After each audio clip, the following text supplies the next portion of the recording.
Hey guys, what is up? It is me, Pagey, here once again with another video, and my last ever video on Supergirl. So I obviously haven't done a video on Supergirl in a while. It just comes down to the fact that it's just not my thing to do weekly and talk about it.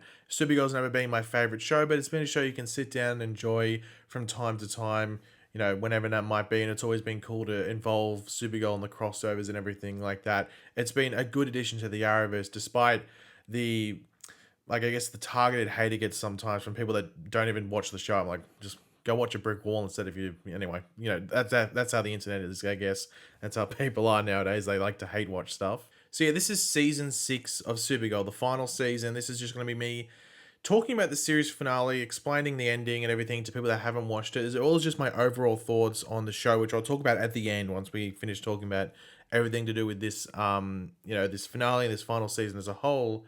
And also I'll give my quick thoughts on season 6 leading up to this finale in a second. But yeah, it is sad to see Supergirl. It's always sad to see just something end because for me personally, as I said before, Supergirl's never been my big thing. It's never been my favorite show. You'd watch it from time to time, enjoyed everything like that, and enjoyed just them being a part of this world in the Arrowverse and stuff like that.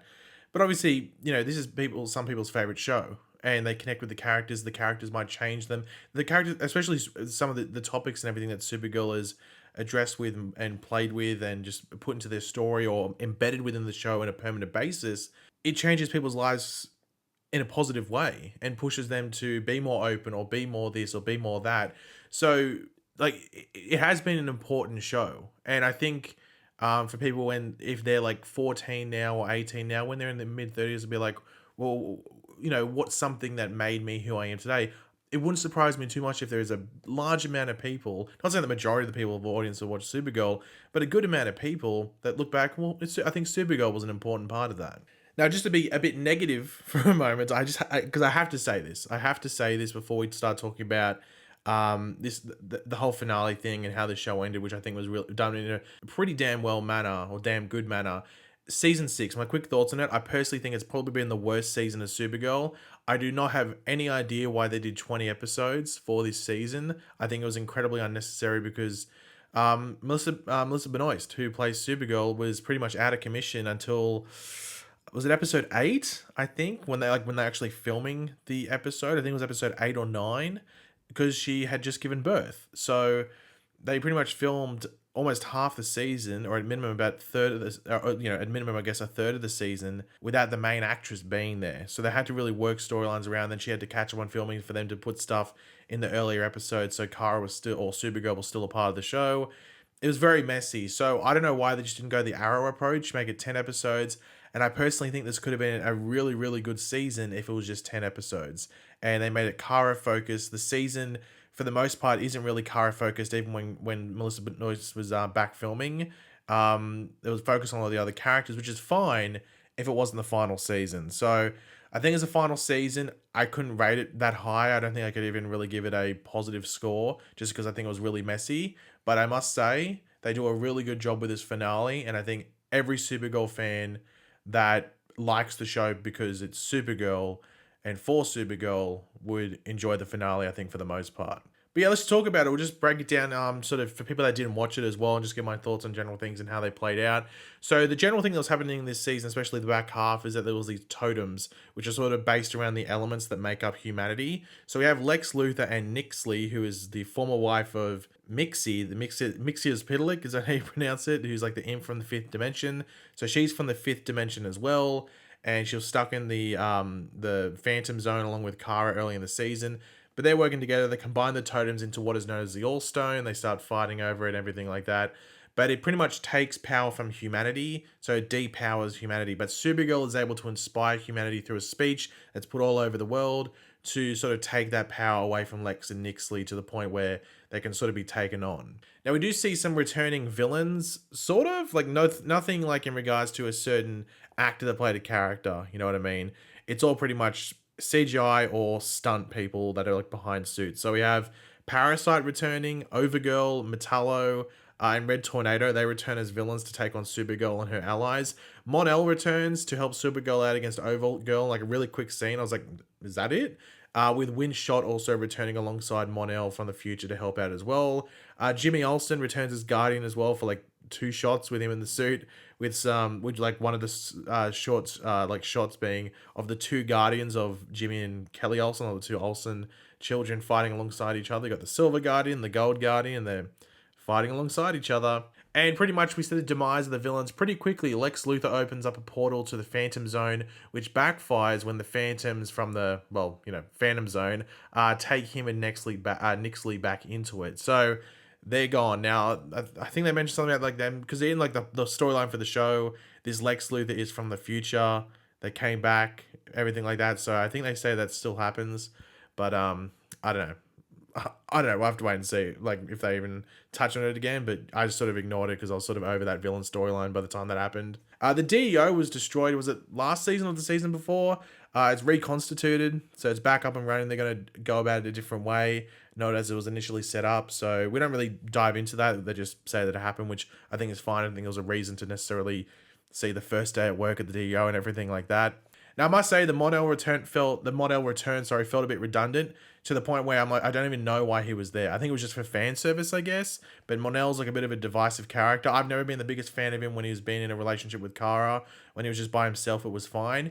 And he, in this sort of instance, there was no, I guess, no, pushing towards a relationship, so I was fine with it. But it just felt a bit redundant. But I think it was just for fan service, as I said, because he was in like 2 or 3 seasons of the show, or at least 2 seasons specifically as like a main character. So yeah, I guess just a bit of fan service. But out of the guest appearances, it was definitely the most redundant. I don't think it needed to be there.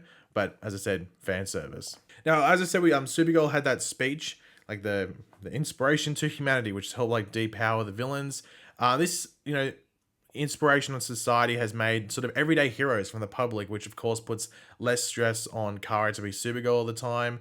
And we actually do get, a sizable cameo and return in the form of Cat Grant. Now, this was obviously recorded on a green screen.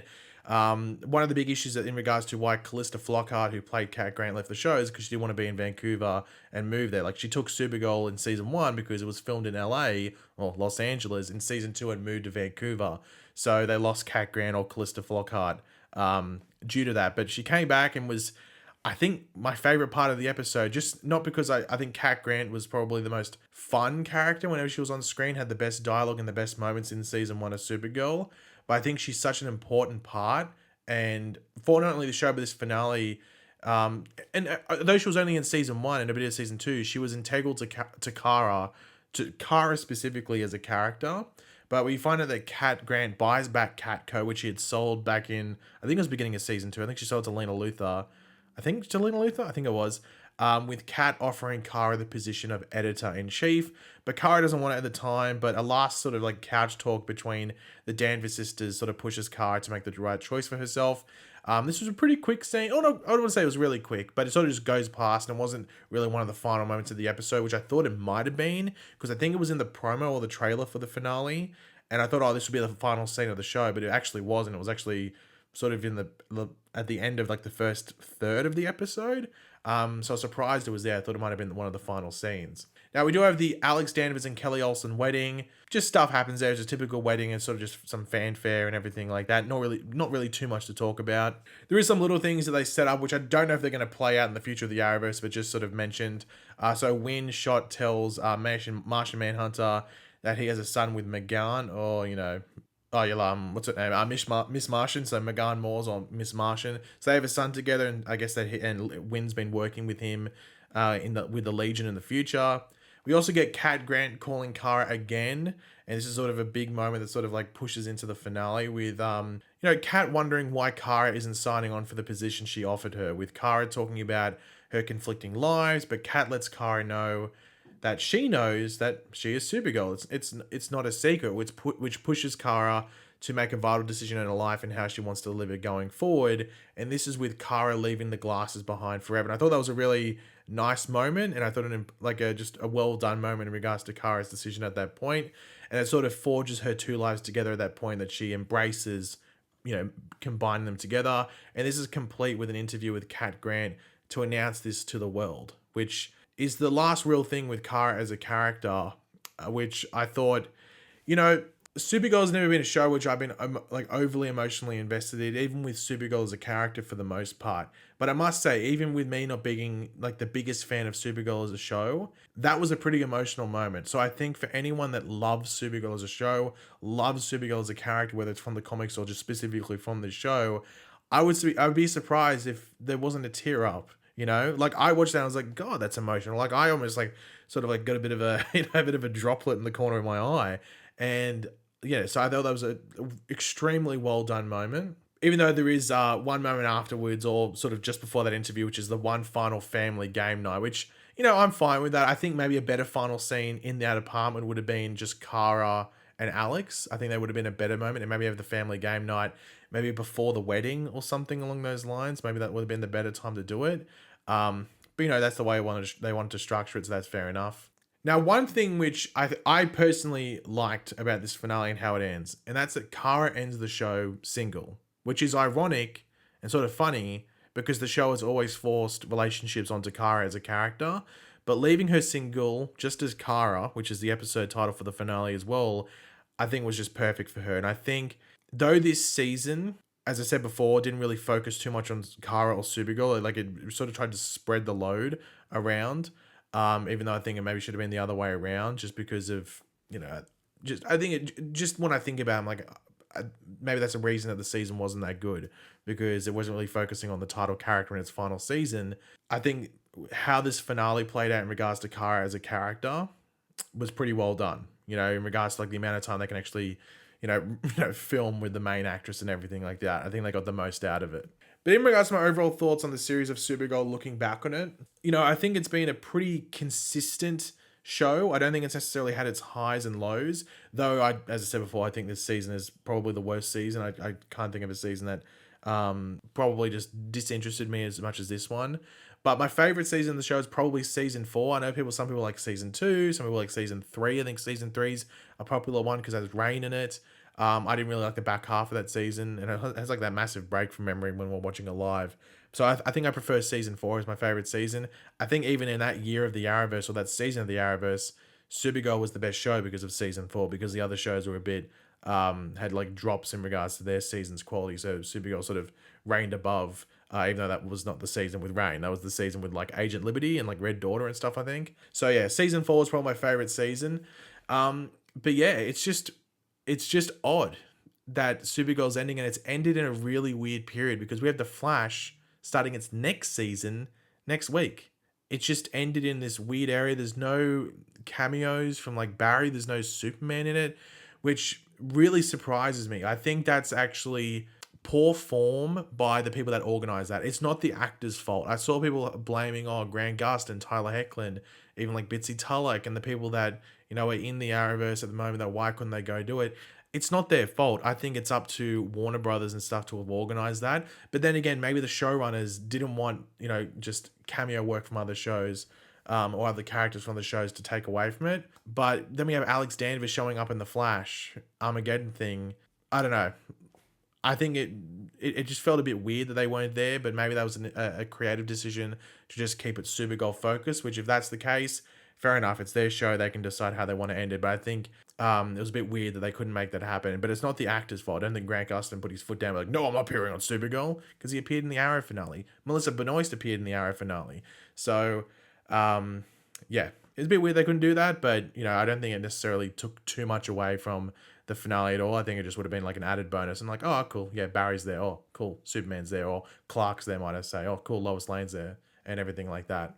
But yeah, the big important thing is that they end with she's still on Earth. Kara's still on Earth. There's no, you could argue there's some plot issues and plot holes there, but there's always going to be those issues.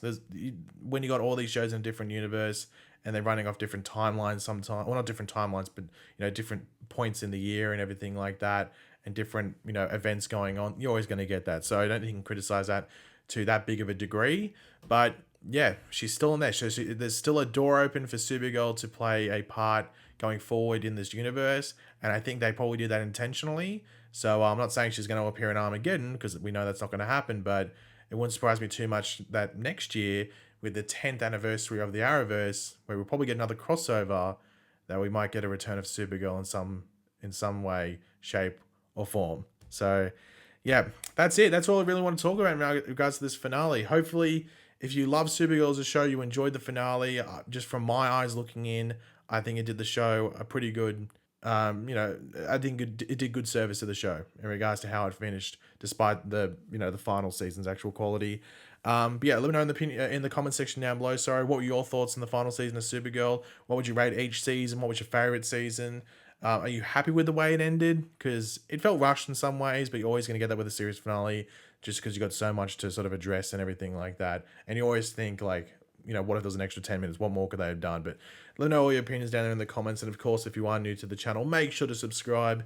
And yeah, I'll catch you guys later. Goodbye.